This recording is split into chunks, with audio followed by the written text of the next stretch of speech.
लड़की बहुत अच्छी टेलर है, ये आपने ठीक तरह से पता तो किया है ना? अरे हाँ भाग्यवान, मैंने सब पता कर लिया है।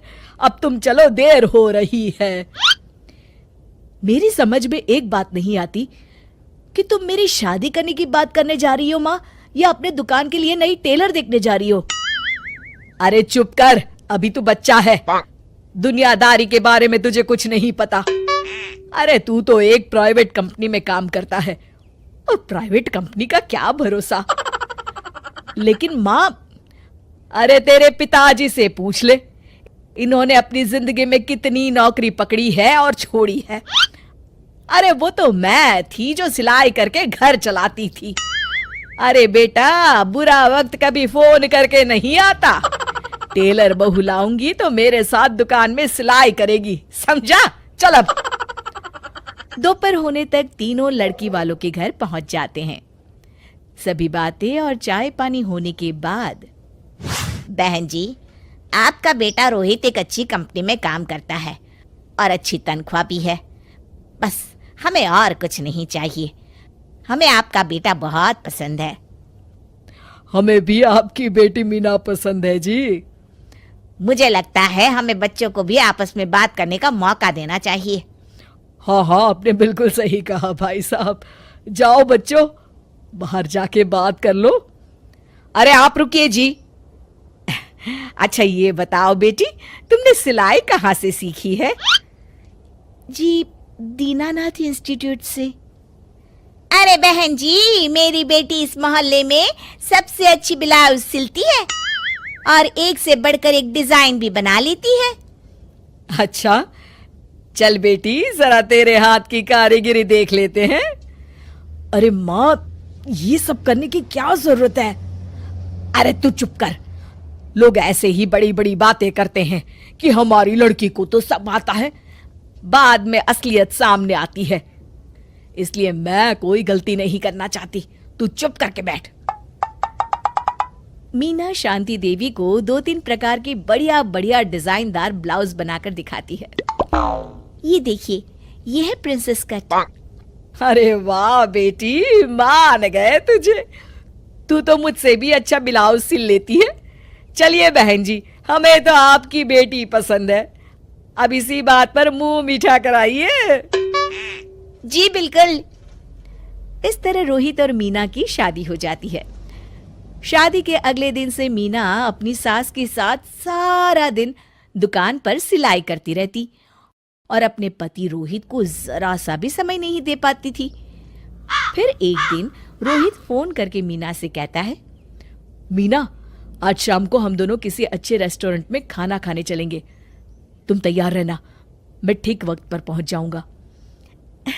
ठीक है जी। शाम को रोहित जब घर आता है तो मीना सिलाई मशीन पर बैठी ब्लाउज सिल रही होती है। अरे ये क्या, मैंने तुमसे कहा तो था कि शाम को हमें रेस्टोरेंट में खाना खाने के लिए जाना है, और तुम हो कि सिलाई कर रही हो। हद हो गई।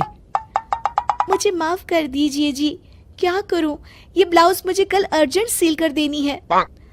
सारा दिन तो तुम माँ के साथ दुकान पर सिलाई करती हो, अरे कम से कम शाम का वक्त तो मेरे लिए रखा करो। तभी वहां शांति देवी आ जाती है। अरे क्यों बहू को परेशान कर रहा है? कल ये तीनों ब्लाउज सुबह सिल कर देनी है। चल जा, अपना काम कर। रोहित चुपचाप वहां से चला जाता है। इस तरह अपनी सास के डर के मारे मीना चाहकर भी अपने पति के लिए वक्त नहीं बिता पाती थी। फिर एक दिन रोहित दोपहर को ऑफिस से घर आता है। उसके साथ उसकी कार में एक लड़की बैठी होती है। दोनों एक दूसरे से मुस्कुराकर बातें कर रहे होते हैं। माँ, जरा टेबल पर रखी मेरी फाइल तो देना, मैं भूल गया था। ये कौन लड़की है तेरे साथ? अरे माँ, ये तो मेरे साथ ऑफिस में काम करती है। इतना कहकर रोहित वहां से चला जाता है। उसी शाम, अरे क्या हुआ भाग्यवान, तुम्हारा चेहरा क्यों उतरा हुआ है? किस चिंता में डूबी हुई हो? क्या बताऊं जी, आज रोहित के साथ एक लड़की आई थी। कह रहा था उसके ऑफिस में काम करती है। मुझे तो उस लड़की के चाल चलन बिल्कुल ठीक नहीं लगते। कहीं दोनों के बीच कोई चक्कर तो नहीं है। अब अगर चक्कर हुआ भी तो इसमें बुराई क्या है? अरे बड़े अजीब आदमी हो आप, कैसी बातें कर रहे हो? तो और क्या कहूं, तुम घर में बहू के बजाय एक काम करने वाली लड़की लेकर आई हो जो सारा दिन तुम्हारे साथ तुम्हारी दुकान पर काम कर सके। अरे भाग्यवान, शुक्र मनाओ कि मैं शरीफ था, इसलिए मैंने कभी किसी औरत की तरफ आंख उठाकर भी नहीं देखा।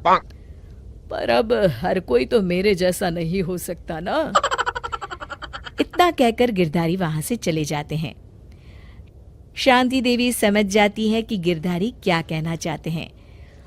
उसे अपनी गलती का एहसास हो जाता है और वो सोचती है जितनी जल्दी हो सकेगी वो अपनी गलती सुधार लेगी।